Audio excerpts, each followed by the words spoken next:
So I got my bachelor's in 2010 in psychology, and about a year before I graduated, one of my professors told me, I know you really want to help people, but you realize, like, with the bachelor's in psych, all you can really do is dress up like a duck and teach kids not to use drugs. And I said, listen, sounds like a nice gig, but it's not really what I was looking for. So off I went eventually, and I got a master's degree. I finished it up in 2015 in clinical mental health counseling, and I have a specialization in addiction studies. Currently, I do some group therapy. My slides aren't in presentation mode. Thank you. I do some group therapy for a company called Gen Psych here in New Jersey. I also work in their outpatient program, their telehealth program, with teens, children, adults. Again, I do own supportive space counseling center. That takes a lot of my admin time. Though I do, again, work with children, teens, and adults through my own company as well. The group stuff, that's contracted out at this point. I'm just a little too busy to be doing admin and be working for all these companies. I also am an adjunct professor at Mercy College in New York City, primarily teaching theories and techniques classes in their master's program in mental health counseling. My dream job has come to fruition. So many years ago when I made this presentation, that was my dream, was to really create the organization that I have created and successfully run today. So that's a little bit about me. I've worked in so many different settings, and I can't say all providing telehealth. For example, I've worked inpatient. I certainly didn't provide telehealth in that capacity, but I've had that experience doing inpatient, IOP, partial hospitalization. Also, your straight outpatient. I work with people with dual diagnoses, substance abuse, people just general mental health. The worried well is something that's, I'm sure you guys are seeing. It's a big thing, and rightfully worried well, I'll call them, as of late, because everybody's got a right to worry with this COVID situation on our hands. Right? So traditionally, I would say to people, okay, why telemental health counseling now? And I think that's pretty apparent, right? Like I said, we've all been sort of thrust into this, and a lot of us are now finding, hey, this is incredibly effective. Not only is it effective, it can be more effective in some situations, and it's increasingly convenient, not just for me as a clinician, but for consumers, right? People are reaching out that maybe would never reach out if they had to come into a physical office, right? So a very wise man, Bill Gates, is quoted as saying, the internet is becoming the town square for the global village of tomorrow. And I love to keep that quote there because I just think that has really been something that has materialized and become the world that we live in today. I think the pandemic has spurred us along in terms of the way we are working with technology. And it seems clearer and clearer. So I can speak as an owner of an entirely online counseling agency that is found with multiple insurance carriers. And that was in existence before COVID, right? And we were not paneled before COVID. Why? There were not many insurance companies that covered telehealth. And those that did, they covered it at a markedly lower reimbursement rate. So if we were looking at $113, 60-minute session, we were talking about $70 doing it by telehealth. So we were until COVID hit and insurance started covering it, we said, okay, we got to jump on board. If we got to get where the need's at. Everybody is needing this help, right? But for a long time, it seemed to be more of a convenience service that we offered, right? Because not many people provided it, and not many insurance companies covered it, so people had to be willing to pay out of pocket to get these services. I can very happily say that I, at least here in New Jersey, have received letters from Blue Cross Blue Shield, from United, from Cigna. They don't have an end date. They were putting end dates for when they would stop covering telehealth because they did not cover it prior to the pandemic. And as of these last letters that I've gotten within the last month or so, there is now no official end date, which is, I think, something that's very promising for all of us who plan to continue in telemental health. It means we're going to get reimbursed, right? That's a wonderful thing. And people can continue to get the help that they need and in the way that they prefer to get it, which resoundingly turns out to be via telehealth. Just some fun stats I have on this slide here that sort of says, okay, what happens in an internet minute, right? So we've got 18 million text messages being sent, 25,000 gifts sent via Facebook Messenger. That's pretty wild, I mean, we really are media driven and perhaps a media absorbed society, and so telehealth is now coming into the spotlight, even though it has existed for, well over 40, 50 years. I'm sure you guys are familiar with some of the more popular applications, right? Headspace, BetterHelp, Talkspace, Stop, Breathe, Think, Uper. These are all common apps that just kind of go to show, right, look at how technology is being used to help people enhance their mental health. We even have apps like, so many of my teams are into this, so I'll share it with you guys if you work with young people, especially in this time of loneliness. Replica, your new AI bestie, text you, sends you cheerful messages. You can text her when you're feeling, or him. You can create, you create this AI companion, and they basically, you read that here. The AI companion who cares, always here to listen and talk, always on your side. And I'll tell you, the teams really love it. They really do, and they use it. So okay. What's the difference between telehealth and telemental health? Telehealth is a branch of medicine, right? And then of which telemental health would be an offshoot of, right? So telemental health is really just using technology to meet the therapeutic need of a consumer who's in a location that's different from where the clinician is residing. Okay, and that can be done in real time, like you and I are having this training right now in real time, synchronously, okay, or it can be done asynchronously, not in real time. So, for example, by email, message boards, things like that. Telemental health has obviously become incredibly popularized as its own form of telehealth. We have Talkspace now, we have BetterHelp, Open Space. There's so many more too. And traditionally I would ask people why it had become so popular, and that we would talk about, the benefits, the convenience. But even further, we'd talk about its effectiveness. So, research has resoundingly told us that telemental health is incredibly effective. It's equally as effective as in-person care, with across a diversity of people and experiencing a wide range of mental health problems, okay?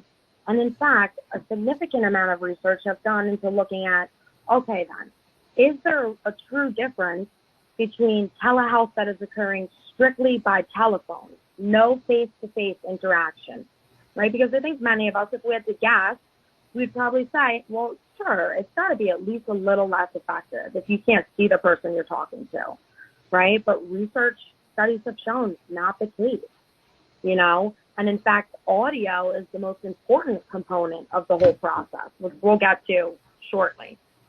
So before I keep steamrolling, does anyone have any questions on just things that I've kind of touched on so far?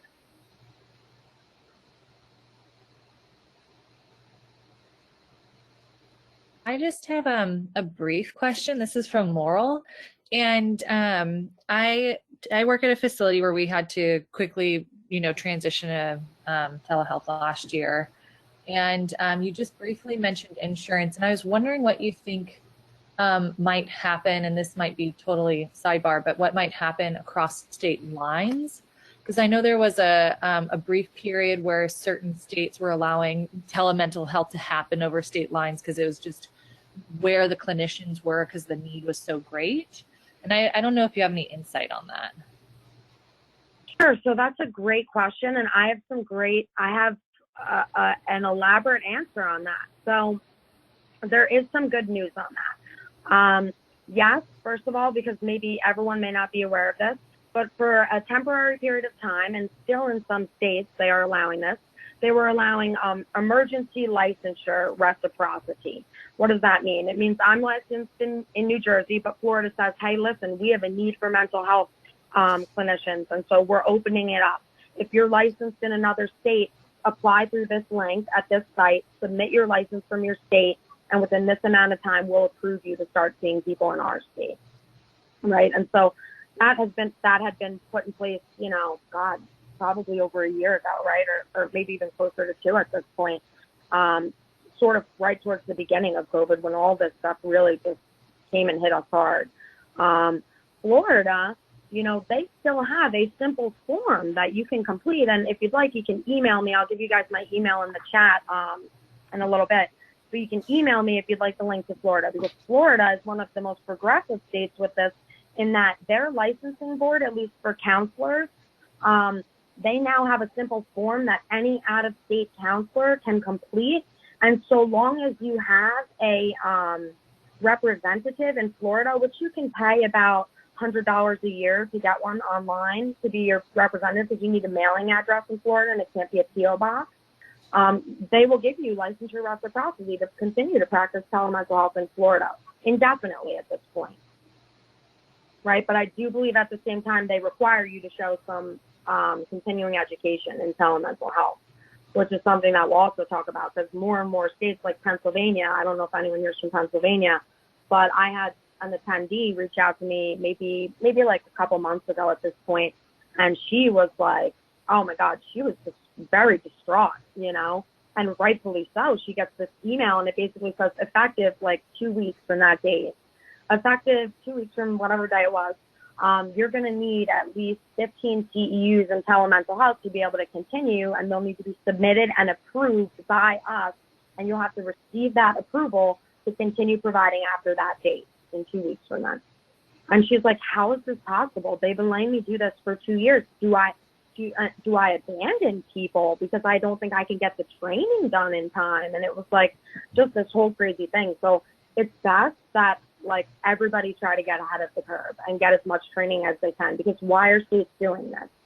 Well, it's like I said, the telemental health we've been thrusted into is not the traditional telemental health, but so many of us are convinced, and rightfully so, right? We think, I've been doing this for 2 years, don't tell me, like, I don't know what I'm doing.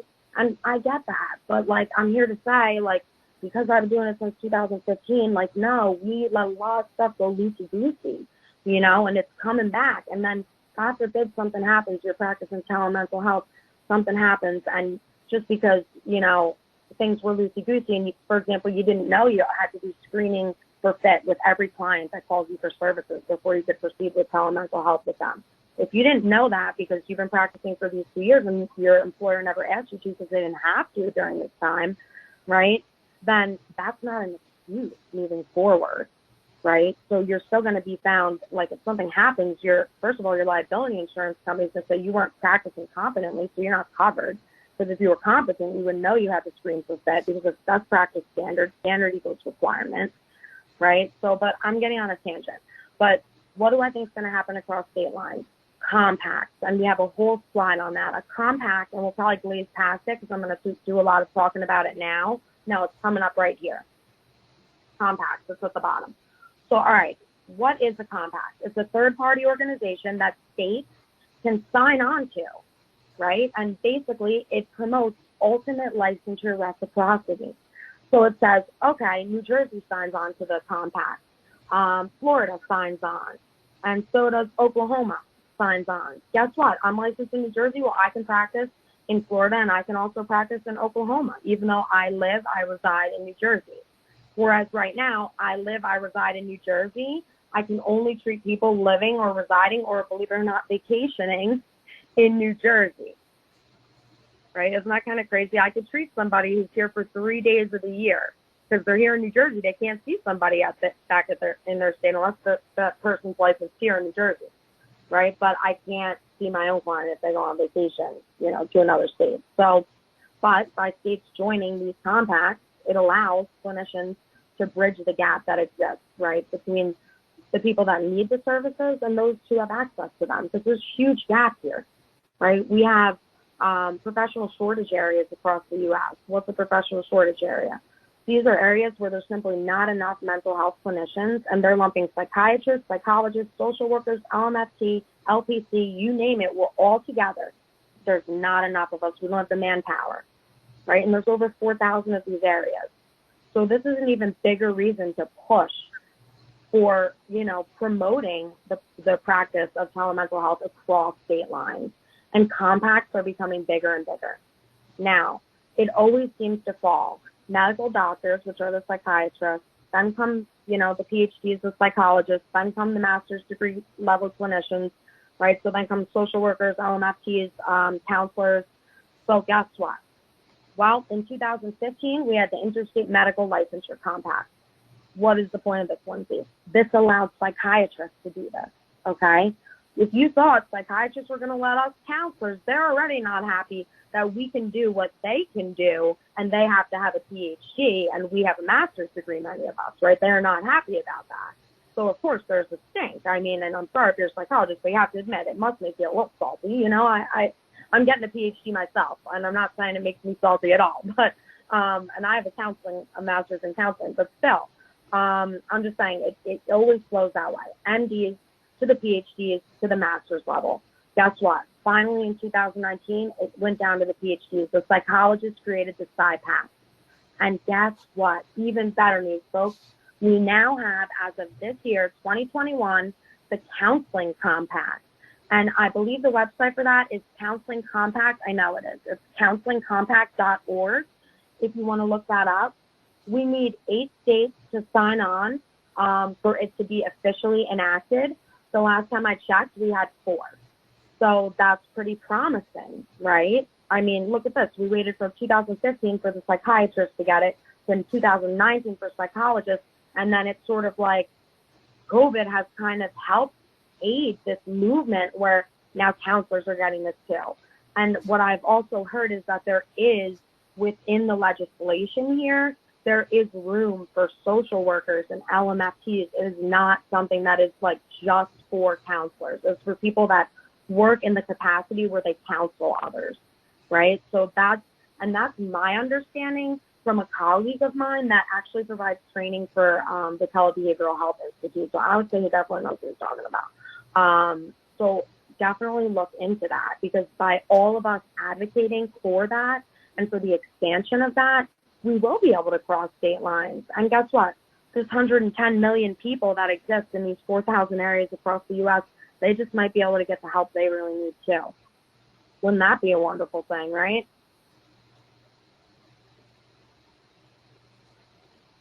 Do you guys have any questions about that stuff? I know that was like a lot, and that's probably the thing I'm the most passionate about. So I'm just gonna like take a breath here for a sec and let you guys ask any questions you might have.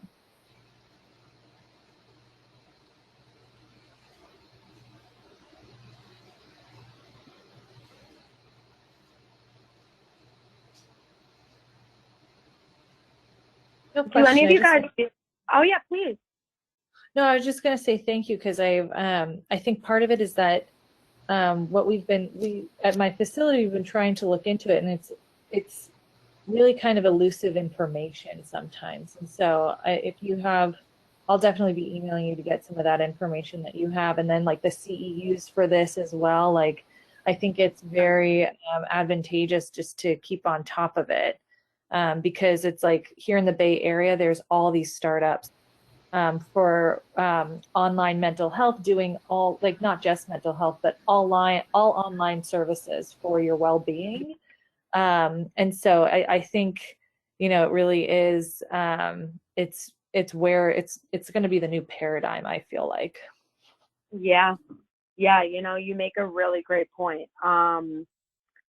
There's places like that popping up all over, and what's kind of scary is that not all, like even BetterHelp, I've trained quite a few people, and I hate to poo-poo on BetterHelp, but trained quite a few people that have worked for their organization. And when I hear about their practices, it's just so shocking that I just can't believe that some liability issue has not happened yet. And like, it's been uncovered that they're like not screening people for fit, that like their therapists don't have the emergency contact information if a client just suddenly gets off the session, logs off. Like, that's not okay. That's not only on, because they're also usually providing, or rather requesting people to get their own liability insurance. So like, that's on, their contractors. That's scary stuff, So, but I'm with you all the way in this like online wellness movement, like whether it's wearable technology or actual virtual sessions, it really seems to be, like you said, the next new paradigm.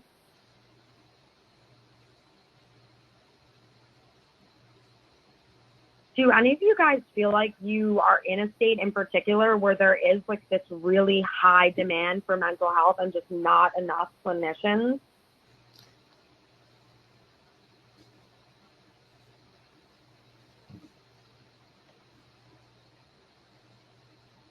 I know some of us said where we were from before, but I don't think anybody said Alabama, which is where they've got it pretty rough. That's where they've got the highest professional shortage.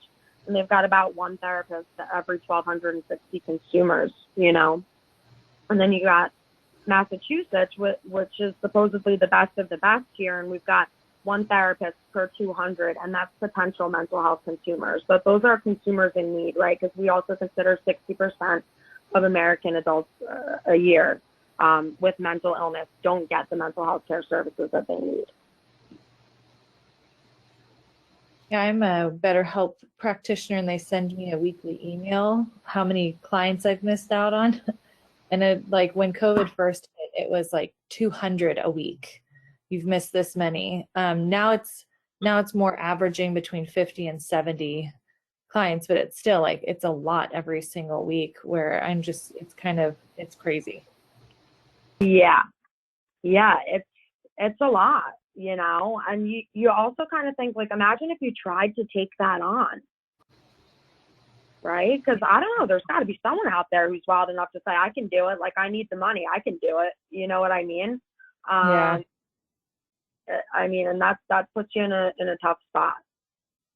Thank you for sharing that. Yeah. If you ever want to chat about that, shoot me an email. But listen, let's also talk about the functions of telemental health, which we don't have to talk very much about because you guys are doing these things, right? So before we were doing, in-person outreaches, in-home services, a lot of us were doing. Well, we were already doing assessment, diagnosis, monitoring people's progress, right? Now we're seeing, we can do all of these things via telehealth as well, right? We can provide support groups, social support, self-help groups. Like we said, we've even got these wearable technologies, right? Aftercare for intensive outpatient, even intensive outpatient programs and partial hospitalization programs themselves, right? Many have gone entirely virtual for a period of time. If not, they are still currently. Case management can be done. You know, we're collaborating with other providers via telehealth.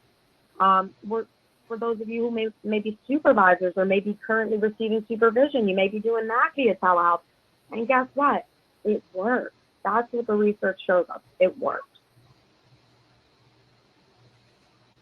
Okay, so here's what we're going to cover on our next few slides. We want to keep things right now as predictable as possible for our clients. That's obvious, right? Because we very rapidly have transitioned to telehealth as pretty much our prime mode of operating because we've had to, right? We want to keep things the same and we want to do so consistently. So what the Telebehavioral Health Institute suggests is if you do have a brick and mortar practice and you have an online virtual waiting room and you have the ability to like adjust the screen on your waiting room, that you make it something familiar to your clients, that you make it a picture of your brick and mortar office, of the inside of your office, right? The outside of the building, anything that can jog some familiarity, right? Have clients plan to be in one location and for the duration of the services you're providing them, right? Consistently. Okay, and we should kind of be doing the same. Anyone have any idea why I might want to include this request of my clients? Please be in one location during the entire duration of our sessions, and please always try to come on from the same private location. We get people logging into group who are driving all the time. Oh yeah, that's on our telehealth etiquette policy, you know, and if you got our form bundle, that is in there for you too, because I'll tell you something, you do not know the things that you will see, right? I'm sure you guys are sitting there, got to be shaking your heads with me. I mean, somebody took me to the bathroom with them once, and I had no idea what was going on until I heard the trickling of the stream of urine, and I was like, I am not right now. I am, but I am. And that's when, you know, we had to put those etiquette policies in place. So that's something to consider, right? You're going to start your own telemental health practice. Have it in place. right? Awkward moments happen. The clients on the medical marijuana program, they spark up a joint. That's not okay, right? But thank God it's in the etiquette policy, right? So this way, listen, it's never gonna ameliorate or completely mitigate the chance that that still happens, that someone still does that, but it is going to cut it down, right? Like, it's there, they have read it, they've signed it, right? So I do really like to have that telehealth etiquette, form in place for clients. If any of you guys ever need something like that, just shoot me an email. I'm happy to share it with you guys too. Let's see. Another reason why we might want to have them stay in the same place, right? So, and let me know via chat. So, how many people here have, during their first session with their client, confirmed with them that they are at their address on file? Have said to them, this is the address we have on file. I just want to make sure this is where you are right now. Or maybe beforehand have said, you need to be signing on from the place that is your address on file.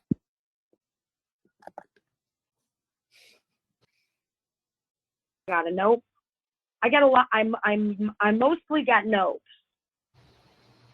So not the best thing, right? Because that's a best practice standard requirement, right? Why? Emergency management protocol and procedure, right? I need this in place if I have a telemental health practice. I need to know, where is my client? If they just, boom, they close their computer down on me, right? And they tell me they're going to drive off a bridge, because what if they're in a car, for goodness sake, right? What am I going to do? It's my liability. I'm on the line. But if I'm following best practice standards, then I know the first session with every client, I need to confirm with them that they're at their address on file, because I need to know where to send dispatch emergency services to if an emergency happens, right? So super, super important. Another thing that is super important in that first session is, a first session should never be held via phone. Why? Best practice standards, requirements. Remember, I'm going to say this 100 times, you're going to slap me by the end. But yes, standards, requirements. First session, you must visually confirm that somebody is who they say they are, that you're not engaging in insurance fraud unbeknownst to you, right? It wouldn't be your fault if you didn't check her ID and I said I was Sally Schmally and I had an insurance card that belonged to Sally Schmally, but I'm Lindsay Schultz, and you're giving me therapy. And all of a sudden the real Sally comes along and she says, I got this thing from my insurance company saying I got all these services, right? And so then they come to you, and not only do they want their money back, right, but you were also engaging in insurance fraud because you didn't engage in the requirements that you were supposed to, and that's visually confirming identification, right? So, and that's something we usually get to a little bit later, but just felt right to bring that up now. But yeah, that's why I love to put these things in my informed consent. I let people know it's coming. Listen, I get it. It's not like traditional in-person care. I'm not going to ask somebody in person, like, can you hold up your driver's license? So usually we make a photocopy, right? Most of us, like, we do have some verification of that. We assume if a person's kind of standing in front of us, has their insurance card, like, and has a license that belongs to them, like, they're good to go. So, like, we still need to do that, even though this is telehealth. We can't just say, okay, because this is telehealth and some CDC times, like, I'll just trust that you are who you say you are, right? We don't want to do that. Also, just because we touched on what if a client comes to you from a car, right? If you have clients that do traditionally come to you from a car, that's okay, right? Driving, not okay. Parked car, I get it. Some clients can't get privacy in their home environment. They have a large family or whatever the situation may be. They just don't feel comfortable. They don't have the privacy that they feel they need, and that's okay. But at the same time, if you now know that you'd be required to know their address, right, where they're at, where they're signing on from, what else, and I want someone to just guess it, because I know you guys got this, what might I also want to know about this car? If a person's coming to me from a car, what might I want to know besides just the address they're parked at right now?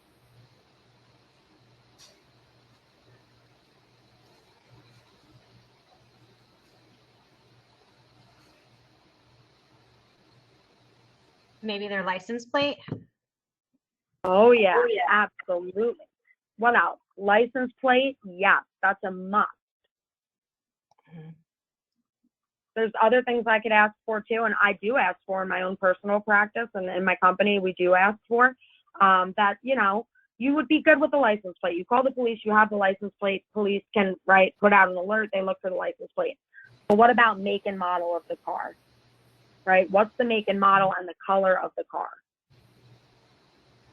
right? And you just simply explain, and I have that even in our informed consent, you know, that if you are coming to us from an automobile, like it has to be in a parked location, and we will require that you provide us with the following information on your vehicle, you know, and if you're coming to us, right, if we're going to confirm that you're coming to us from that vehicle, especially if this is like our first time meeting, we're going to say, is this the vehicle you're in? At that point, back to that bullet point about asking people to be in the same place for all services rendered, right? If I know what their car looks like because I confirmed it, then, you know, unless they go and get the exact same car, you know, they got the same air freshener, this, that, it makes it easier for me to know each and every time that this person is in this car, right? I have the information versus it's a tan leather interior and the next week it's a black fabric interior. You say, oh my goodness, you're in a different place. I need to get the make, model, license plate of the car you're in, right? And you have that in your informed consent if this is something that you're engaging in, providing services to people who are technically like could be mobile, you know? So you just explain that, and nobody's ever questioned that in my policies. They seem very understanding because they seem to think it's very understanding of us too, you know, as clinicians, to be willing to see them in a car, you know? I always also say telehealth really allows us some great benefits. I say like this window into your client's world, right? But there's a fine line between like prying and being nosy and just like being curious. So maybe I have this huge poster behind me and you can clearly see it's me with somebody else. It's one thing to say, oh my God, that's such a beautiful picture. And then it's another thing to say, oh my gosh, what a beautiful picture. Where is that from? Who is that in that picture with you? Right? Like, I'm sure we can all kind of think in our minds, yeah, there's some people where that's crossing a boundary, right? Especially if it's early enough on, right? We may be well-intended, but just because we can see it doesn't mean that we have a right to be nosy or pry about it. Unless it's something that we see and we think ignoring or failing to acknowledge it would somehow be harmful to the client. For example, I have a client who is supposed to be abstaining from alcohol and I see a vodka bottle in the background, right? I'm going to comment on that because if I didn't, well, what would I be doing here, right? I'm being a drug and alcohol counselor. I'm going to let you know if I see a bottle of vodka that you forgot to hide and left behind you during our session, right? But really, we don't want to be nosy. We don't want to pry. Maintain your therapeutic framework. This is all about keeping things predictable for people, okay? So, yes, is it true that CBT happens to be a particularly well-suited modality for teens with depression and anxiety? Absolutely. Very effective. However, that doesn't mean, like, if you are not a CBT person, you can't even tell me the ABCs of CBT, that you should just say, let me just read a few papers on the premises of this and, like, let me give it a shot because it works best. No, right? Especially if these are clients you've had long-term. We want to keep things consistent. We want to keep things familiar, right? We don't want to change up our whole therapeutic framework on people. Be prepared to maintain boundaries. And the most important thing to probably make note of is just because someone is sitting next to your client and engaging in a session with you with them doesn't mean that you don't need consent for that person, because you do, right? Because that person could be forcing that other person to make them sit there, to let them sit there rather, and to take part in the session, right? You need informed consent. And so, you know, that's something, again, that you may, you need a release of information to be able to talk to them. And you may want to include that in your informed consent, is that, you know, if other third parties are asked to join on our individual sessions, we do require that an outside release of information to that third party is signed prior to them joining the session. right? It can't be like you show up with them and you sign it in front of them. Like, that doesn't fly either, right? So that's something to definitely make note of. How should you dress? Consistently professional, right? Top down, because you never know when something does happen. You have to get up, and the last thing you want is you got a blazer on the top and you're wearing, sweat shorts on the bottom. It's just not the best look. And then where should sessions occur? Really somewhere consistent, right? Consistency is key. So when we talk about telepresence, there's been just a slew of research that's looked at the therapeutic relationship and how technology may impact that. And it's pretty much resoundingly found that there's just one problem, and it's that clinicians and clients alike cannot seem to avoid distractions, okay? So when doing clinical work, sometimes we have to stay like what I call hyper-focused, and it's true. Zoom fatigue is a very real thing. Doing work via computer screen all day is more exhausting inherently in some ways than doing work face-to-face. I think part of that's because it's also physically exhausting on the eyes, and there's many other, contributing factors as well. But overall, it can be more taxing. We have a lot of associate licensed clinicians. I sometimes sit in on groups that they'll do and things like that. And I can't even tell you. Your doorbell rings. What do you do? Well, you don't answer it, right? I mean, but some people you have to remind them. Don't answer it. If it's an emergency, you should be sure that you're letting your client know ahead of time, right? Professionalism is key. That's what telepresence is all about. So if my hot water heater explodes, because this happened to me before, yes, it has, and I, Lindsay, had a full schedule the following day, right? I come home late one evening and what do I find? 3 feet of water in my entire basement. Oh my God, couldn't get someone there soon enough. Well, all I could do was wait till the following day. I knew I had a full book full of sessions. So, and they're all telehealth. So I call everybody in advance and I let them know, there was an emergency that happened here. No, not to worry, everything's fine. Hot water heater problem, but I'm flooded.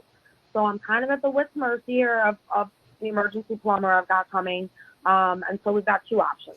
We can reschedule our session for today, and I can make time for you either tomorrow or later on in the week, not to worry.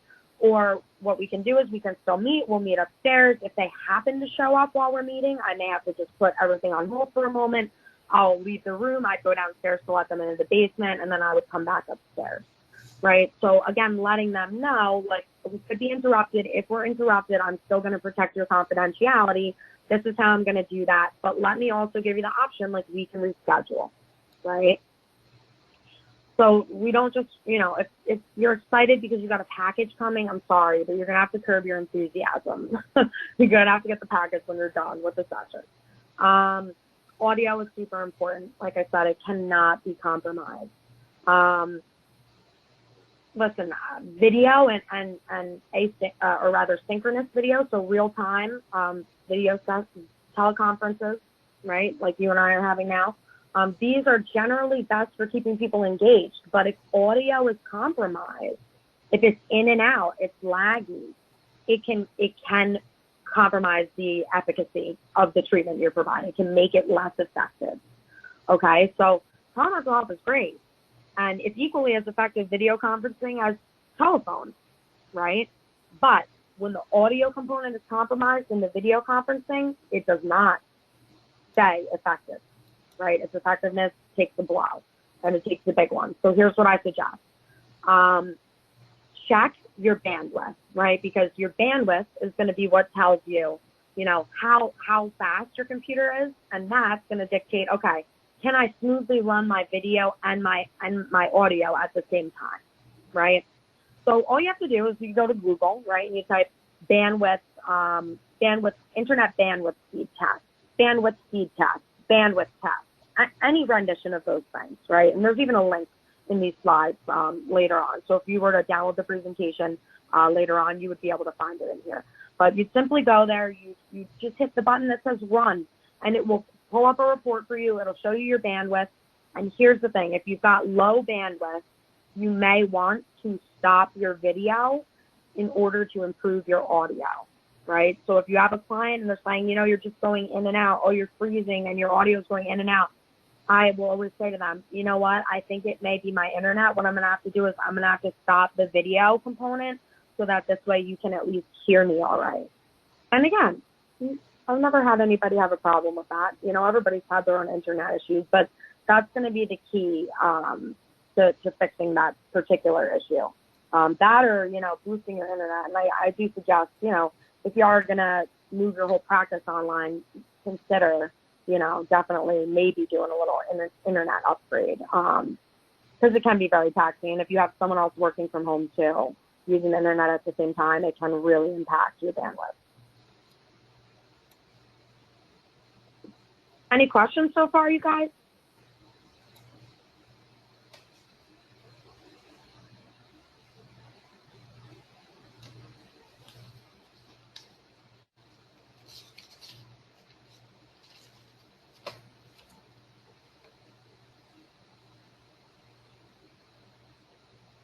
All right, if you have any, pop them in the chat.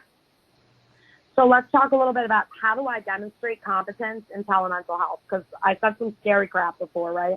I pretty much told you guys, if you don't have certain things in place, right, and a liability issue pops up in your practice and someone comes in and pulls your files, right, and of course who's going to get access to those? Well, your liability insurance company, and they see that you are not following best practice standards or requirements, right?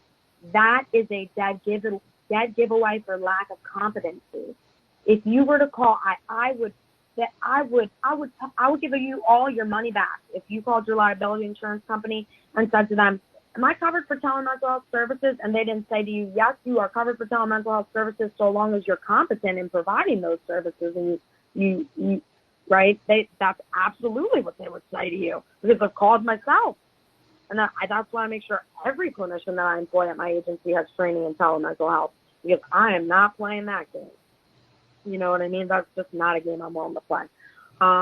Documentation, training documentation, CEUs or no CEUs, okay? This is something you show to a liability company, your liability insurance company, something you have proof. Look at this training,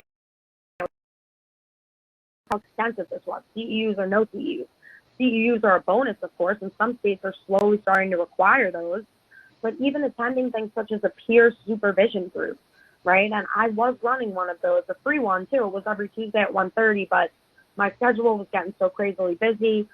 So right now we're still planning on offering that again, but it's kind of up in the air. So if anyone's interested in also attending like a weekly peer supervision group on like telehealth, we also talk about, you know, just everything you could imagine, not telehealth as well, but, you know, attending one where you can address telehealth issues as they arise, and you have a copy of the person's certification that's also attending the group and who is board certified, right? Because if you're board certified, that's a national certification, right? That's kind of like the highest you can go. That's enough in some cases, according to the national board, and that's the National Board for Certified Counselors, because that's who issues the board certification, whether you're a social worker, LMFT, psychologist, psychiatrist.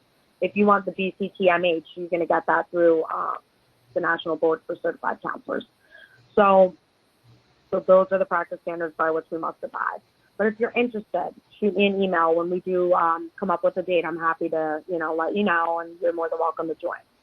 So your practice documentation, guys, and we're really going to get into this a little bit here, which is partly my favorite part, because I think it's most helpful to you guys, not only just now, but even because you guys will all get access to this recording, right? So you'll be able to stop along the way and say, okay, what did she say had to be covered in the informed consent, so that I can now go through like a checklist or create my own checklist and make sure I'm including these things that have to be covered for when I'm doing an informed consent and it's for telemental health, right? Because your practice documentation, guys, is going to look totally different.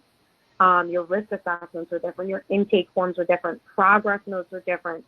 Termination notes, referrals, informed consent, it's all going to look different, okay? And the biggest mistake I think I see, and I see this even among my own clinicians, I have to kind of continuously remind them, is that I never want to look at a client's chart and have no certainty as to whether this session occurred via telehealth or not.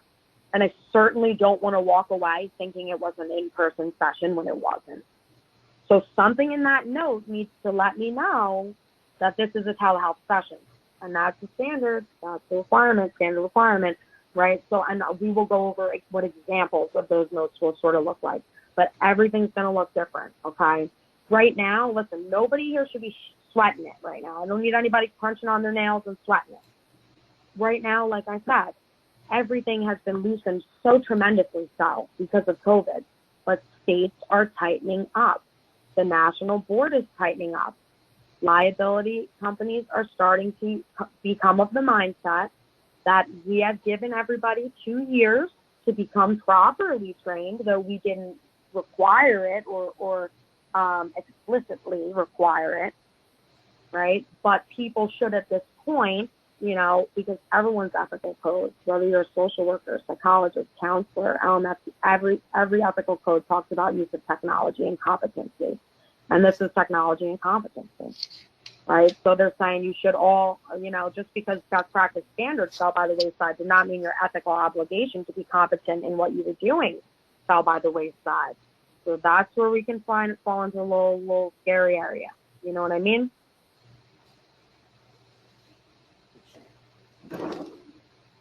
Any questions about that stuff? Because some people, you know, that makes some people nervous. So I want to make sure if people are nervous, we like settle those anxieties. We talk this out.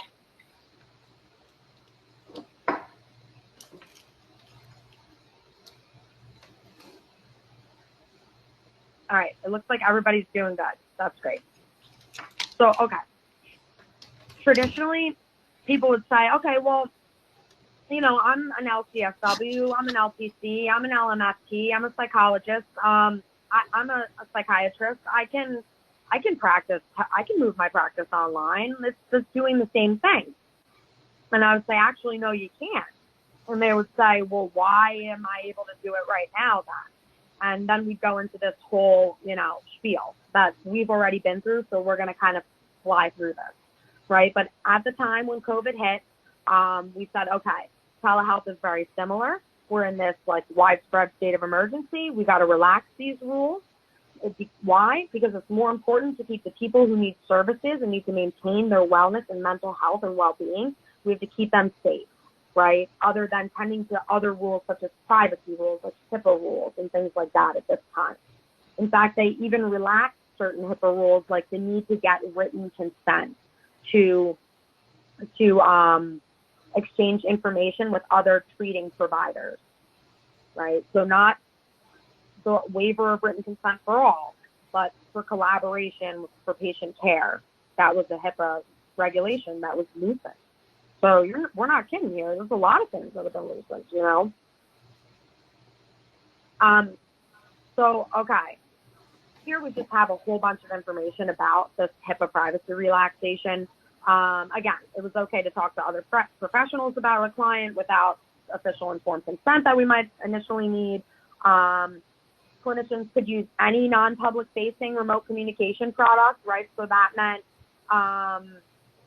meant you could use, well, I don't know if they specifically said FaceTime could not be used, but I think in fact, no, they did not specify FaceTime because they said under this notice, Facebook Live, Twitch, TikTok, and other similar video communications should not be used, okay? Because those are public facing. That means anybody else who's not you and the client can see that. That's considered public facing. That's not allowed. FaceTime is considered public facing, okay? So if I'm in the park on my computer and there's people behind me, isn't it considered public facing? I mean, technically, yes, right?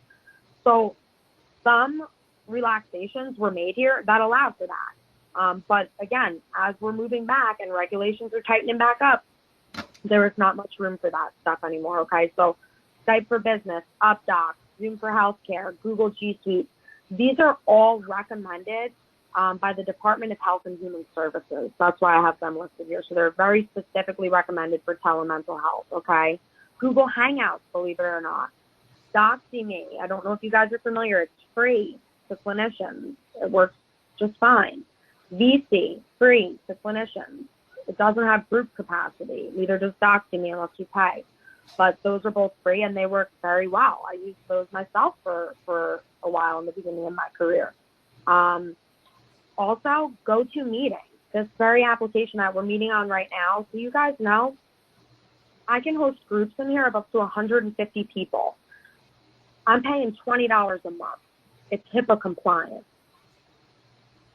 right? So this is definitely a platform to consider too. It's really great. It allows the screen share features. I mean, I have absolutely no complaints about it.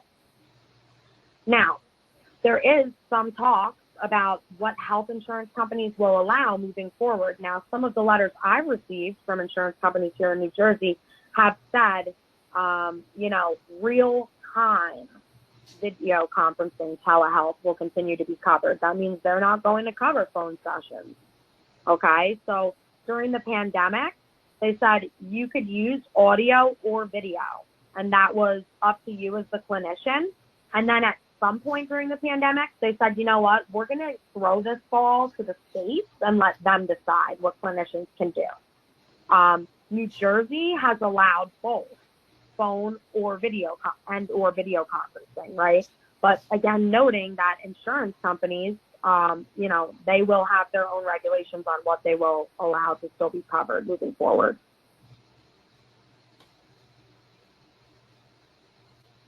So many of us may be messaging our clients using the messaging systems that are built right into our pre-existing phones. And understandably, it's easy, it's simple. Typically, it's just not allowed though, right? Here's the thing, especially if we have an iPhone. Now, Apple is not messing around. If you look through this presentation, I put their disclosure statement, I slap it right up on one of the slides all by itself because I thought, wow, they are not messing around. They do not want you putting any type of protected health information, including client information, on your cell phone. But they will not be responsible if there's a breach of information, and they make that very clear. Like, that liability will be on you. You know what I mean? I don't know about you guys. I'm not so all right with that. What I like to do is I use this very convenient app, and I'll put it in the chat here for us now, so maybe some of you guys can download it, or at least look into it if you're interested. So the app is called Spike. It's a purple and white application. You can get it for Samsung or iPhone. And basically what it does is, what happened? Sorry about that, guys. Basically what Spike does is it turns your email into a synchronous messaging. Like, you'll get things that are sent to you via email as messages that pop up on your phone. They won't come to your message box in your iPhone or Samsung, but the app will pop up with it, and you can respond to it in real time just as if it were a message. So if you are providing those message, because I know for BetterHelp, they sometimes offer services entirely via text messaging, right? So that's one way to kind of be able to still do that. And even if you wanted to do that in your own practice, right, you would definitely need to put a policy and procedure in place, right? Because for every form of telehealth that we're going to implement in our practice, that means if I want to provide only video conferencing services to individuals, right, that's it. Then I just need a policy and procedure manual that follows best practice standards and outlines how I'm going to follow those, right, with video conferencing, the video conferencing I'm going to use, what I'm going to do if the video conferencing fails. Now, if I want to start doing group, I need a whole nother section on how I'm going to be doing that and how I'm maintaining that confidentiality and group contracts and group agreements and what to do in case of an emergency in a group. If I want to add telephone sessions to individuals and DBT coaching, wow, then I really need to expand my policies and procedures, and that's all going to end up being in a manual, right? I'm going to need to expand that further, right? Because again, telemental health can open us up to more liabilities than traditional in-person care, okay? And it becomes a problem if someone comes in to audit and you say, policy and procedure manual, huh? I was just providing services. That's not the best thing to be doing, right? So again, during this time, it's pretty much understood that everybody had to transition so quickly. You know, no one's going to come after anybody for not having these procedures and these policies in place at this point. but things are turning in that direction. So everybody really needs to be prepared. Questions on any of that?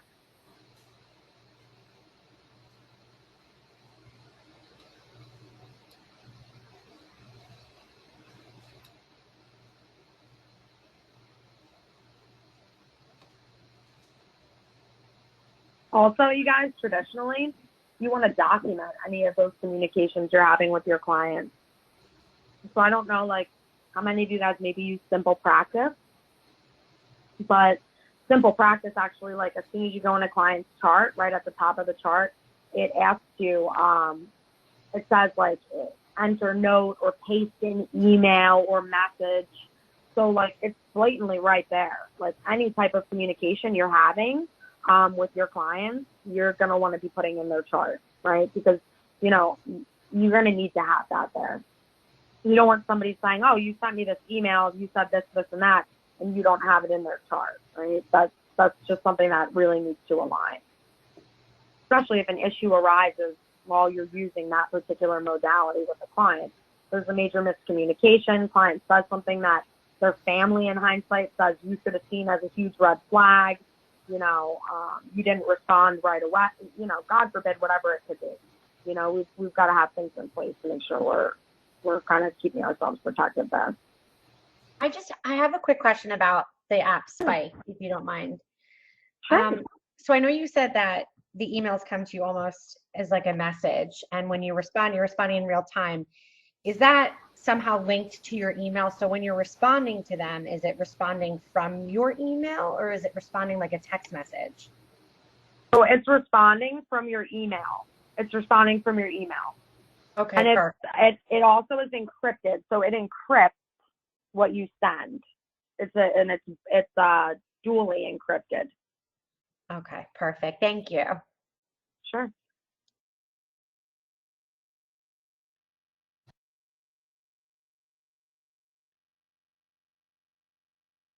All right, onward.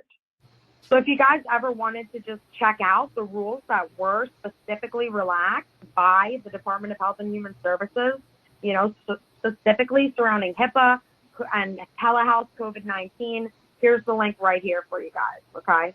Yep. What is that? No. Okay. What does COVID-19 mean for our work? Well, one thing for sure, we've got to be careful of our boundaries, right? We've got to remember that people are gaining increased access to us. So if we are providing telehealth right now and we see a foreseeable end to that, we need to let people know, right? So, for example, before I had this indefinite date from insurance, literally where they said we're covering this indefinitely at this time, I was telling every new client that called my agency, and I was having our staff tell every client that they spoke to that called our agency, you know, yes, we are accepting new clients, but just so you're aware, as per your health insurance policy, they're only going to be covering telehealth through July 30th, right? And of course, we will be happy to update you when we are updated on that, but we certainly don't want to see you get started with someone and then, you know, not be able to finish. We don't want to be deceiving anybody, right?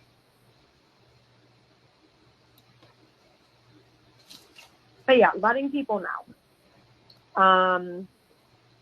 Also considering people's diagnoses, right? I don't really like to throw people into particular like boxes or categories or bins because of a diagnosis, but at the same time, I think we all know some diagnoses do come with more porous boundaries, and we may have to be a little bit more careful, right?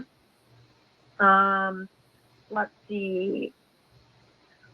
The Department of Health and Human Services, they recommend video conferencing, but again, they really say you can use any communication channel that you, the clinician, if you're saying that this is what's needed to keep your consumer safe, if you're saying, listen, telephone like is good, it's keeping them stable, they're maintaining, or they're doing even better, then we assume that was done by you in a good faith effort, and no one's going to be penalized for that. So that's the word from the Department of Health and Human Services. Now, again, states have their own regulations and their own rules in place. If we don't follow those, yes, technically you're breaking state law, but we also have the Department of Health and Human Services. It's like this whole federal state thing. We have the Department of Health and Human Services who says, you know, any any channel you really deem necessary to use, you may use, so long as it's video conferencing, right? So your statement say telephone's okay. Well, they're not talking about telephone here. They're talking about, you know, any communication channel that falls under video conferencing. Just want to make sure I clarify that. Let's see. Oh, whoa, hey. Okay, if you choose to move forward with using different communication channels or possibly platforms that normally are not HIPAA compliant, right? You need to let consumers know, okay? And that is okay right now because privacy restrictions have temporarily been lifted. That is why that is okay, okay? So if you just have regular Zoom and you don't have Zoom healthcare, believe it or not, it's not HIPAA compliant, but it's okay right now, right? God forbid you were using FaceTime. Like, I mean, Facebook Live, let's say that, because FaceTime is still through Apple and they're not having that Facebook Live, right? Like, okay, you know, but this is temporary. This is temporary. All right, let's talk about documentation because it is absolutely, it's quintessential. Okay, guys. So document. All right, if you've got a progress note, document that the session occurred via telehealth and that the client's aware of this. How do you do that? We'll look at the example below, okay? Document if you're not using a platform that's HIPAA compliant and why, okay? If you had to use FaceTime, why, right? Due to failure in technology using traditional Zoom for healthcare professionals, a HIPAA compliant platform, right? You need to explain during traditional times, okay? Because there's no excuse during traditional times. And in fact, I require all of my clinicians, and I certainly do this myself as well, I write the HIPAA compliant platform I used in the note. Okay, I don't just put it if I didn't use it. I put it if I use it. I put it always. You know what I mean? Why? Because guess what? I'm not taking any chance insurance shows up at my, well, they don't show up at my door because I'm a virtual agency. But so a piece of mail shows up in my P.O. box and they're saying, send me your progress notes, and I'm biting my nails down to the brim, you know, because I'm all worried that, oh my gosh, my documentation doesn't clearly signify that I'm providing telehealth. No way. If I say that it's a telehealth session and then I say on this HIPAA compliant platform, I can be double assured, right, that it has been adequately conveyed that this is a telehealth session, okay? Document the location of yourself and the client, okay? And that should be in the same state. If it is not in the same state, then you need to explain that you are licensed in the state that the client is in as well, right? Because that's ultimately the crux of it all. You cannot provide services to a client that is in a state that you don't have a license in, even if it's your client on vacation. I'm in New Jersey, my client's in New York. Sorry, I can't see you. I'm not licensed in New York. Yeah, I can drive back to New Jersey in 20 minutes. Yeah, but I'm not licensed in New York. Like, why is that? People may wonder. Well, that's because the New York State Board takes over at that point to protect that person, right? So the New Jersey State Board says once you cross out of our land and you go see somebody, you become, you know, it's their state board that oversees your safety and the training of the professional that you see and the requirements that are set forth, right? And so that's why that's you know, so. Does that make sense, you guys? Yeah. Thanks, Laurel. Yes. Okay. Thank you. All right. So what's the first piece of information I'm going to gather from my clients when I'm meeting for a session via telehealth? Current location. Okay. Emergency management planning. That's part of your policies and procedures. It has to be best practice standards requirement. You are required to have an emergency management procedure in place. What do you do if it hits the fan? What do you do if someone makes a suicidal threat and disconnects? Right? We need that. We need that somewhere. Contingency planning too. We need all of these things. So But let's hop down real quick. Let's look at a very nice example of a progress note, okay? Writer met with client via telehealth. I would like it, actually, I could tweak it. I would like to say, writer in New Jersey met with client in New Jersey via telehealth to conduct individual sessions.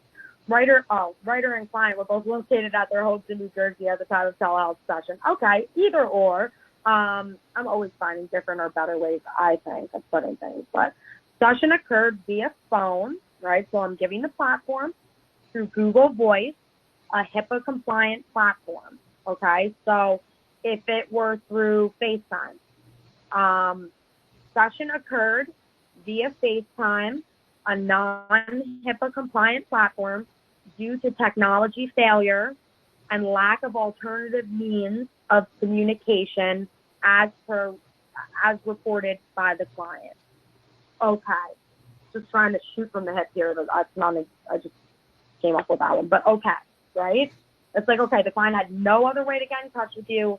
Like maybe they're a high-risk client, I don't know, but you're giving me a reason for why you're using a non-HIPAA compliant platform, okay?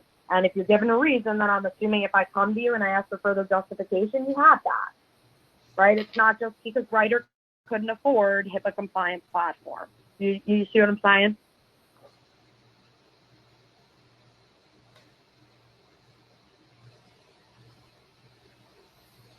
Okay. So if we had a group note, we could say, I don't think I have anything about location here, which really is kind of paramount no matter what we're doing. Group note, individual note, intake, not even just a progress note, right? Just termination note. Writer in New Jersey engaged New Jersey clients in a psychoeducation group via telehealth using video conferencing on the Zoom platform, a HIPAA compliant, conferencing on the Zoom for Healthcare Professional platform, a HIPAA compliant platform. Group focused on ...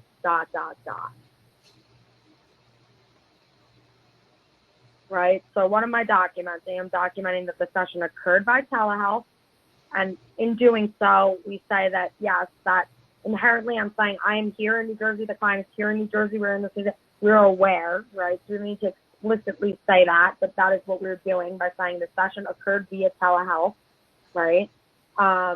We are designating, did we use a HIPAA compliant platform or not? Okay, if not, why? All right, and we are giving the location of ourselves and the client, which should be in the same state, unless you happen to be duly licensed or hold alternative licensure in the state where the client is located as well.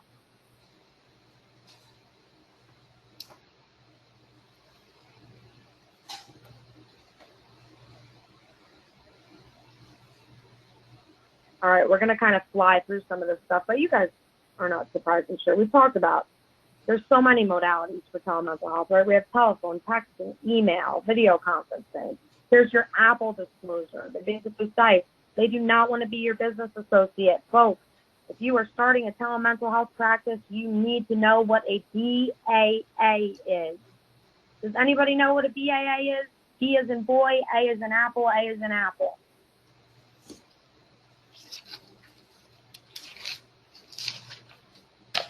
Gold star, if you do.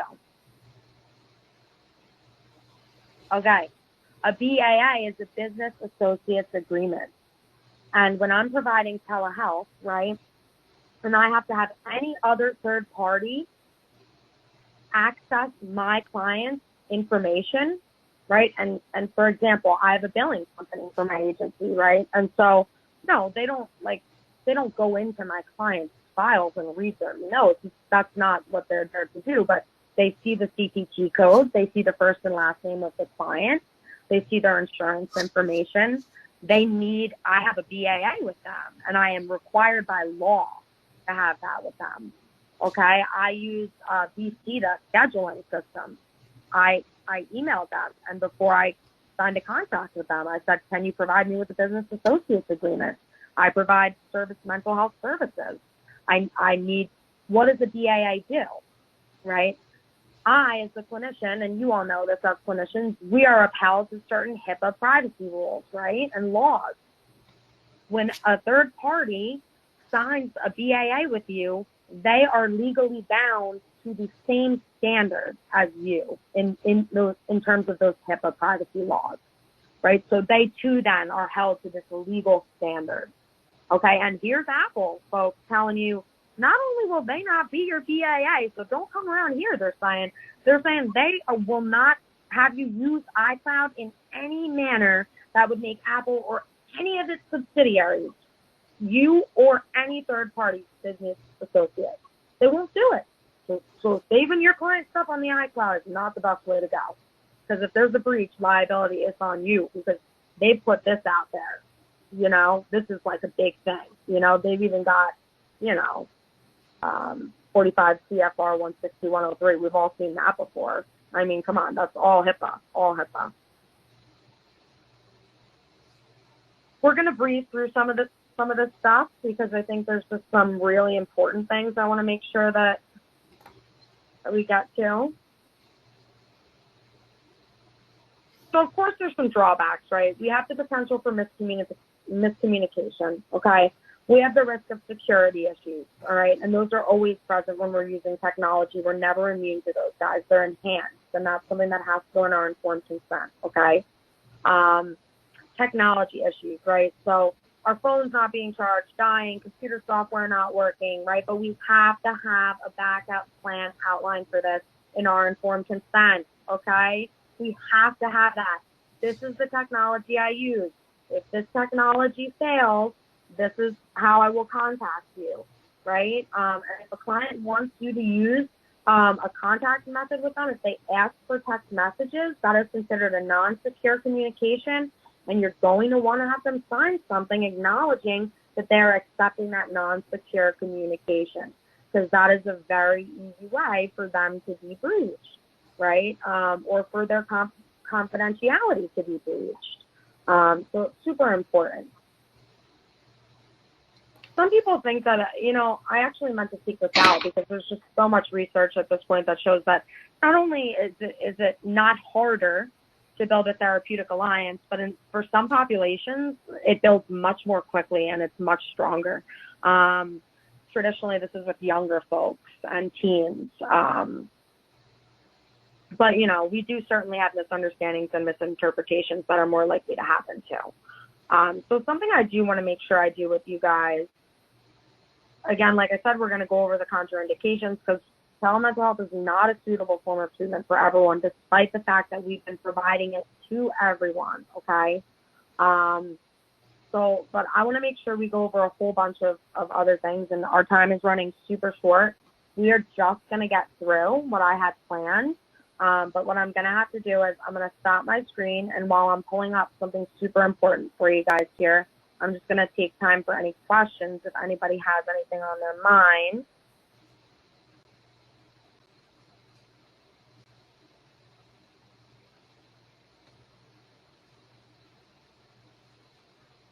No burning questions?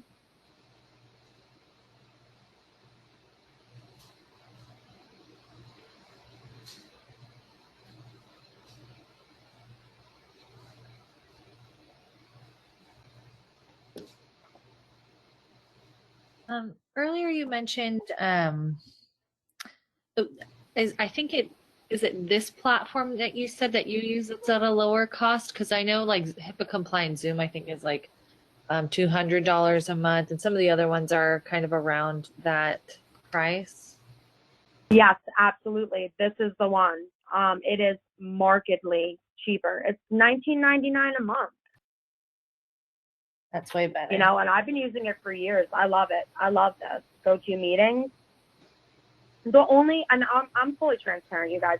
The only issue I have with GoToMeetings is sometimes I have to, like now, I'm like calling you guys through my audio is through my phone, but like I keep my phone charged like during when I have to be on it, and I don't think like you guys tell me is the audio like of a poor quality? I mean, I've never really gotten any complaints, That's good. Yeah, so I mean, literally that's the only complaint I have about this entire platform. It's never failed me once, other than, you know, the audio will sometimes be wonky with me. So I just always come on by phone now, just to make sure, you know. I'll just come on a few minutes early and I'll switch over, because it automatically will put you on your computer speakers. Mine might be messed up or something, so I'll just call in. It's relatively easy though. Just as easy as calling in for a Zoom meeting. So, okay, I found what I really want to show you guys here, and something that I think is really important. Take a photo of this screen, my friends. You're going to get the recording again, so you don't need to really do that, but if you wanted to, you could. Okay. Right. Oh, come on, slideshow. All right. Informed consent. What does it need, you guys? What does it need to have? Expected benefits that can come from telemental health.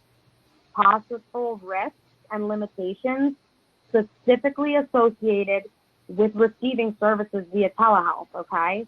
That means confidentiality issues that can present, client verification protocols that must be put in place, boundaries of services, right? Because you're using a cell phone number. I don't know whether I use Google Voice. I have all my clinicians get Google Voice. Yeah, thanks, Lori, for that feedback. I think that's also the case. Sometimes there can be a lot of feedback. Right? You want to clearly define the boundaries of your service. Okay, you've got to talk about the technology you're using. Clearly, you've got a cancellation or a no-show policy. Your emergency and crisis response procedures, those are going to look very different. If you're working with clients that are in active DV situations, I particularly recommend you ensure you have a psychological safety plan, okay? And you need an alternative communication plan. That's if I try to contact you via our normal methods, and for some reason I am not able to contact you at all, what is the backup plan? If we log on for sessions, that includes us too. If we log on for sessions and you're not there, or you log on and you can't find me, what do we both do next? Right? So that's all going to go in your informed consent. Okay? So sorry, we're hopping around a little bit here. Oops.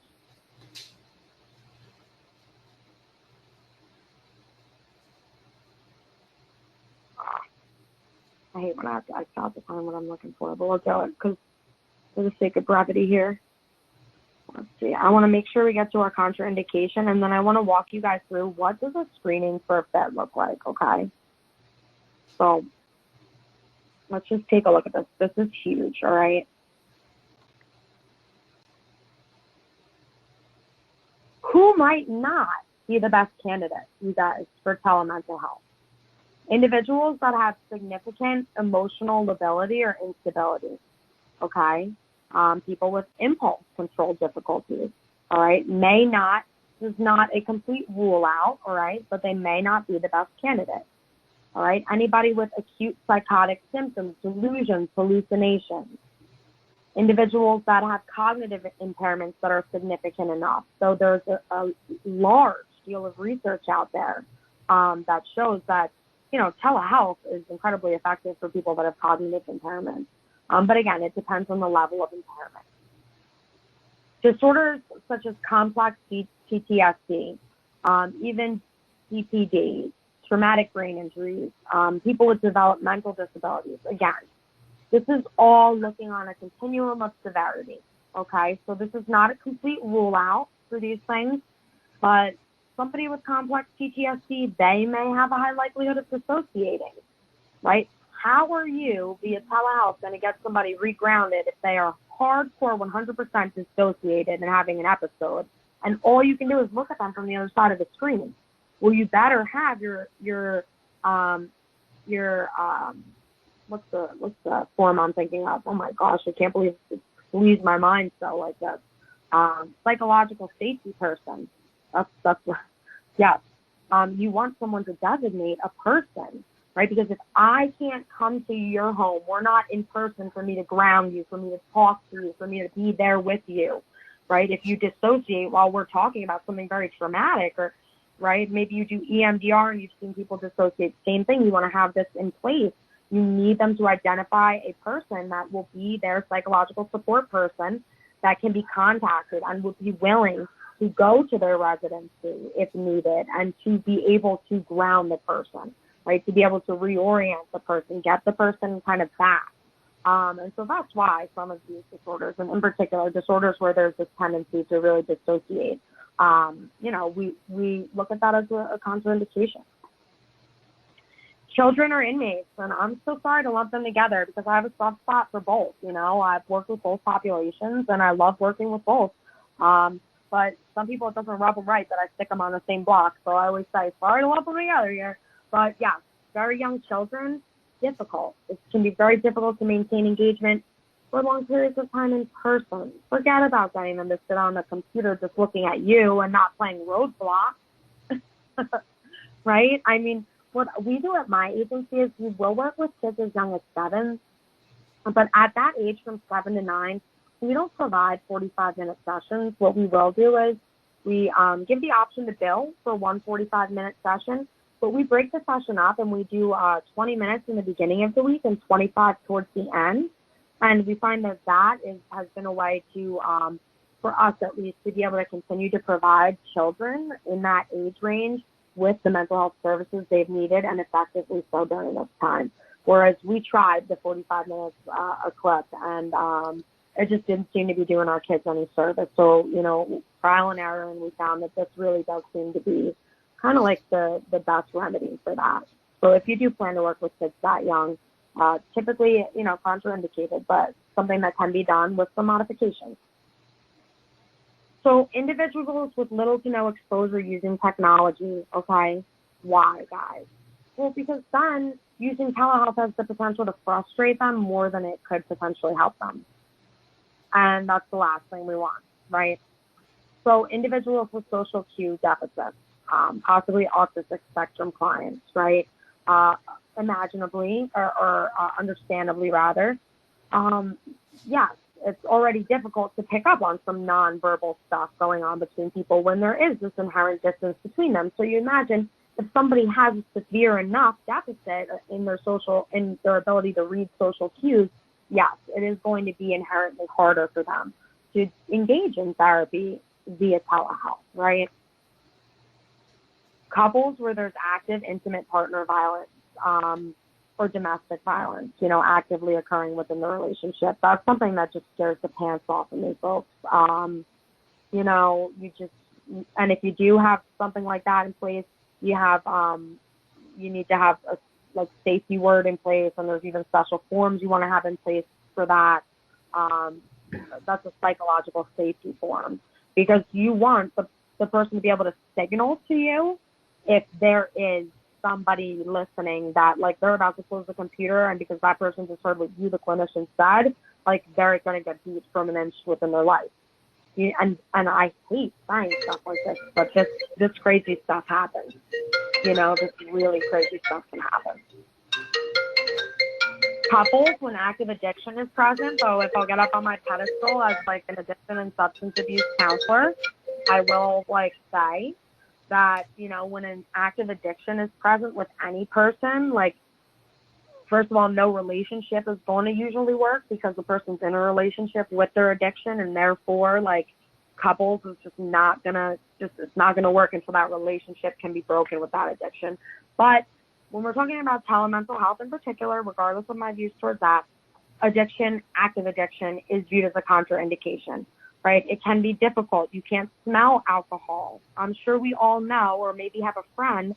I've got a friend who loves to drink whiskey and can drink a fair amount. And listen, cool as a cucumber, not a problem drinker, but you would never know. The guy was just even had a drink, even after 4 or 5 over the course of the night. You would have no idea, right? So you can't tell me that's not possible. You have a client that's, long time drinker, and they're getting one right by you because you can't smell the liquor on them, right? You're not with them in person. And so, when there's active addiction and active substance abuse present, it should be a little bit of a red flag for us. And we've got to really be able to justify, in this case, why we're going to continue to move forward with telehealth services as opposed to referring to in person. Okay, same goes when there's active intimate partner violence. We are going to very specifically need to indicate why we are proceeding with providing this person telemental health services, okay? And we're going to need to do that in our screening for FIT. Clients who are actively suicidal or homicidal, okay, or that may need a higher level of care, obviously, and anybody who believes that they may have a very serious undiagnosed mental health disorder, okay? It's traditionally best for them to see somebody in person. Things can be overlooked, you know, when we are seeing people at a distance. So again, people with difficulty with impulse control, active engagement in risky and dangerous behaviors, the elderly, and again, it's primarily because the lack of familiarity with technology can cause them more frustration than the services can be a benefit to them at times. And also, you know, we have our people with severe and persistent mental illness. So what I want to do right now is I want to stop. I know that we're 6 minutes over. I do absolutely still want to go over the screening for FIT, and I will, whether you all decide you want to check out now and just catch that on the recording I'll post. That's entirely up to you guys. I know time is money, and I don't want to hold you guys if you have somewhere to be at this moment. But I do want to give a few minutes first before I jump into that for questions in case people did have questions and they couldn't stick around for the screening for FIT review.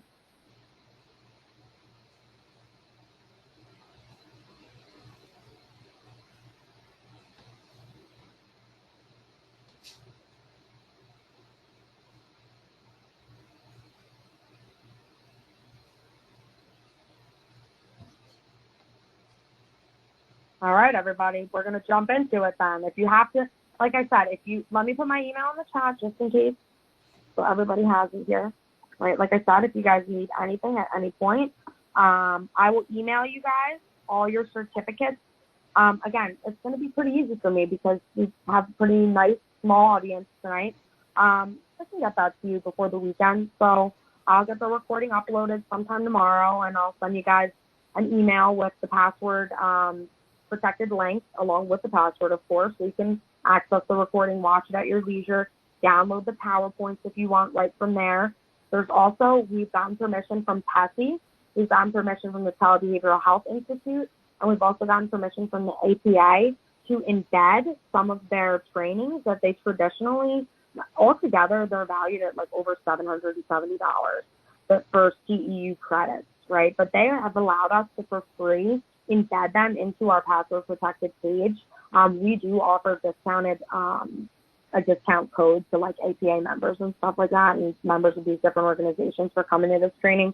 So they kind of scratch our back, we scratch theirs.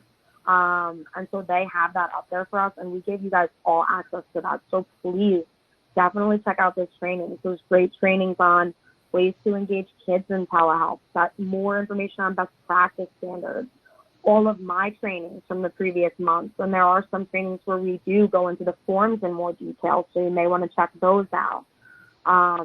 You know, anything and everything will be on that password protected page you'll get by email tomorrow.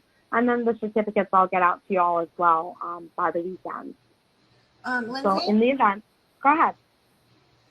Can you clarify again when we will have access to the certificate? Because I have to turn mine in for my application by the 31st. Oh, that's no problem. Who was that just speaking? Kathy. Kathy, I can whip it up real quick since you need it so soon. Is there anybody else that needs it very soon? Yeah, if you need it soon, just let me know. Hold on, I'm just making a note here. I'll tell you guys, if I don't make a note, it's like it never happened. I'm sure you feel my struggle. This, you know, I've been doing this online thing for a long time, but with the right clients. By Friday? Yeah, oh yeah, I'll have it to you by the end of the night, Kathy. I can email it to you as soon as we finish. Yeah, I'll get it right over to you. Okay? Thank you so much, Lindsay. Sure. Okay, so for those of you who are still hanging with me, let me just really quickly pull up the screening for FIT, okay? So, assessment for FIT. And if you guys need this form, it comes in our form bundle. But if you ever just need it and you're like, listen, I don't have the money for this form bundle, but I am afraid, I know I need this form. Please, Lindsay, help me. You don't even have to beg like that. Just say, Lindsay, would you mind shooting me that form? I'll shoot you the form. I'll shoot you the one for the adults. I'll shoot you the second version of it, and I'll shoot you the child version of it. Sharing is caring. Like, I'm in this profession because I like to help people, and that's truly why I do these trainings. You know, I want everybody to be prepared, and I don't want anybody to be blindsided, you know, by something, you know, scary. So, all right, let's check this out together because this is very important. All right, screening for fit. What the heck is screening for fit, Lindsay, right? Screening for fit, guys, is something you have to do with every single client that calls you and is like, I want telehealth services or telemental health. I want to see you via video conference. I want to talk on the phone.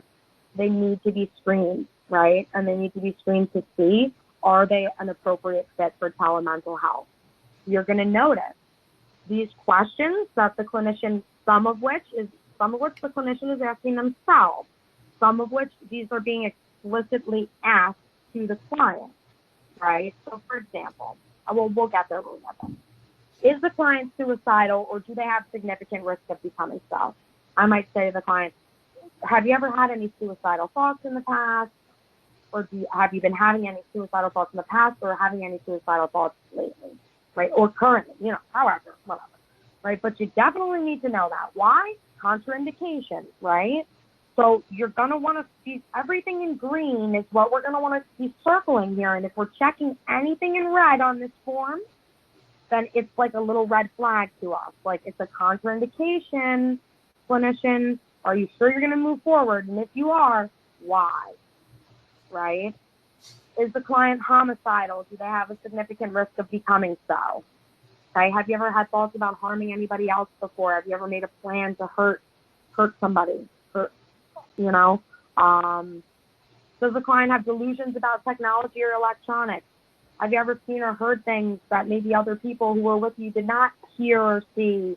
Have you ever, and if you get an answer that's yes, you know, then you move further into the delusions about technology and electronics. Have you ever felt that, you know, you phrase it however you phrase it? But, you know, I've certainly had clients when I've said this to them, they say, yes, my microwave talks to me. And it's like, let me give you some referrals. I have a lot of really great colleagues. They are offering in person right now. And I really think you would just be a great candidate for I think, in person. I think that's probably your best bet. You know, I don't need to go into details that because of, if they ask, I will gladly say, yes, because of these delusions that it seems like you have surrounding the microwave and technology, electronics, it just doesn't really make you the best candidate for telehealth. And I worry that it could cause you more distress at some point than it could help you. And that's the last thing I'd want, right? So, is the client willing to identify an appropriate support person and their own identity, location, and phone number? They have to be. You can't verify them without this. So if it's a no, then the whole thing's a no, okay? Is the counselor competent in addressing the client's needs or goals via telemental health services? Okay, so listen, I'm going to be honest. Am I competent in working with children with trauma? Yes, but via telehealth? No. No, it's not my preference. It's not something I would say I feel competent in.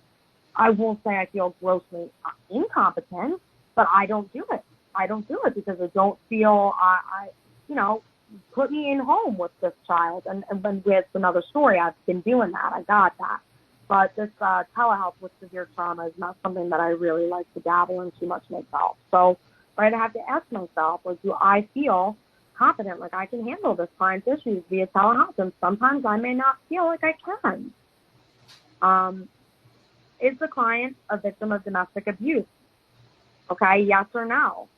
If yes, have the risks of telemental health services and domestic abuse situations and the options of in-person counseling been discussed? Remember, you need to be circling green here. So you have to be able to say yes. If someone tells you they're in an active DV situation, you need to tell them that doing telemental health does put them at a risk and at an especially scary risk because of the situation that they're in and the violence involved. and that traditionally the best option really is in-person counseling that can guarantee them the utmost confidentiality and protection from this other person who's currently abusing them, right? But after you say yes, right, because you may say, yes, I've told the client they should go in person. I discussed the risks with them, and they said they can't go in person. They can only do it at home while they're at work because they keep a tracker on their car and they know where they will go, whatever the reason is, right? Well, then here's my next question. Has it been determined that telemental health counseling is the best option for them, or are they unwilling to seek in-person counseling? Because that's a tricky, sticky, ethical, liability, legal-ish situation. It's so icky and sticky, right? Because what if a person needs a higher level of care, for example, but they're not willing to get that higher level of care because they can't afford that higher level of care? But that doesn't mean they don't want any care. They still want outpatient care. Are you just going to discharge them? And what happens if something happens to them? Where does the liability fall? Well, it's kind of crazy, but the liability falls on the clinician, because what would happen is they would say you could have, and if they're not saying you should have, but you could have continued to provide your services at a rate that were affordable for this client until you found an alternative option, right? Just because somebody doesn't meet the criteria, if it's their only option, sometimes we have to do what's right. If doing nothing puts them at greater risk, then we have to do something, right?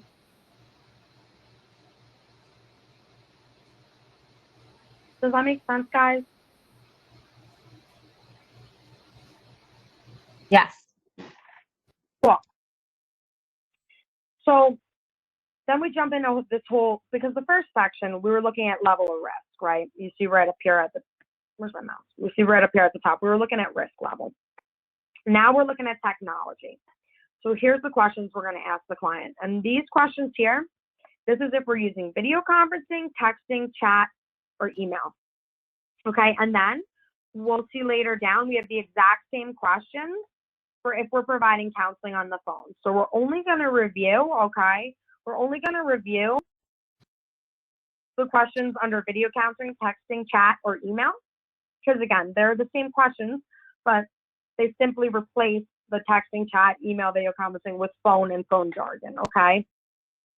So first question, do you have a computer or a device with internet access that has the capability of using, and this is the form that comes in our form bundle. So they all come in template form, so you can simply just enter your practice's information in them, okay? So we use either DoxyMe, some of my clinicians choose to use, or I use GoToMeetings. Some of them also use like Zoc Healthcare, but we use different ones. So it depends on whoever I'm kind of assigning to or planning to assign to when I ask this, what I put in that particular blank. But okay, so they have a location to receive their counseling from that allows for confidentiality. We need a yes here, right?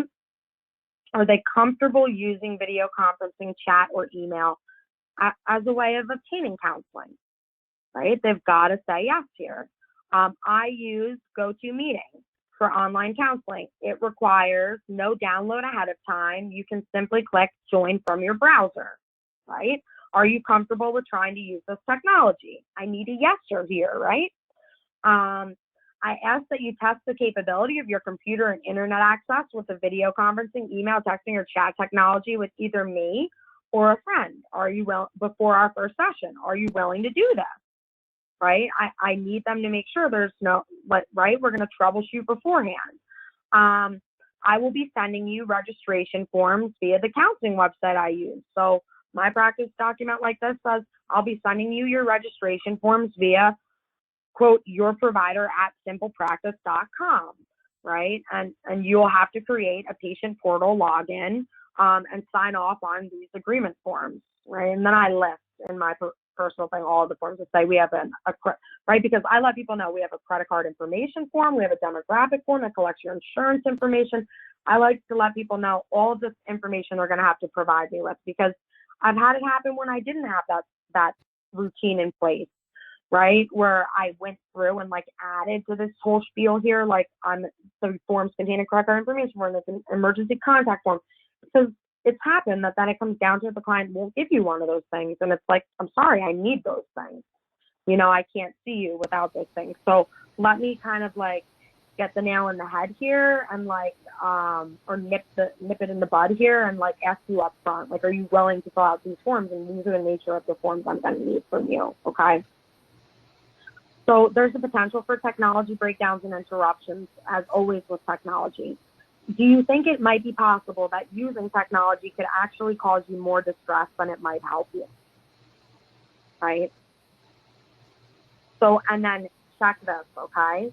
If using chat, texting, or email, are you willing to have an initial session in person or via video conferencing? Why? In order to verify your identity. So, and clients are going through this with you before they've seen an informed consent. This is the very first phone call to you. You could say, tell me a little bit about what's going on. Okay, my agency is only providing telemental health services via telehealth right now. Because of that, we go through a process with every incoming consumer. We do what's called a screening for fit for telemental health services, which do you have a few minutes that I could run through our brief questionnaire with you, right? And you save this to file, right? At the end, it says region.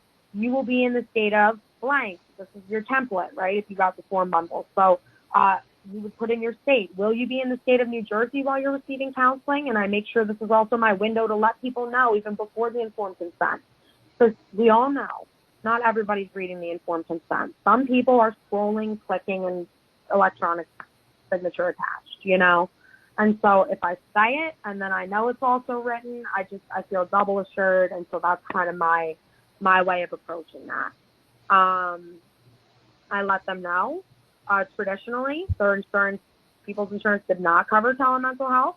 We let them know what our cost was, and they had to be willing to pay that. You know that this form comes directly from the national board. It's been adapted, and it's had to be adapted as they've adapted different regulations over the past few years. But you can certainly at any time go back to the recording here and whether you need me to sign you this form, that's the end of the form. There's just more pages, blank pages. But whether you want me to sign you the form or you pause on it and you create your own form, you're going to need this form, and you're going to need to make sure you really do cover every question that's outlined here on this form.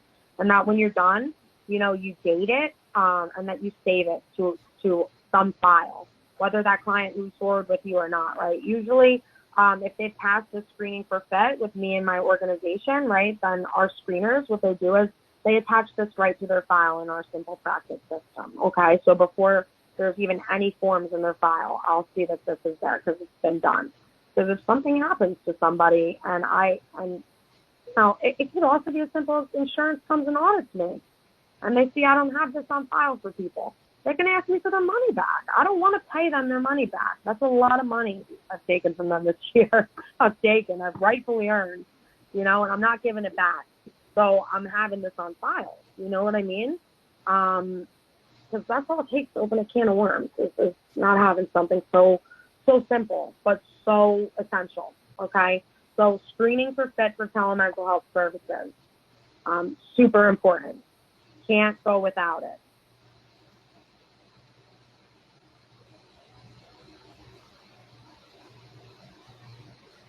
I really appreciate you guys for bearing with me and staying the extra 25 minutes or so.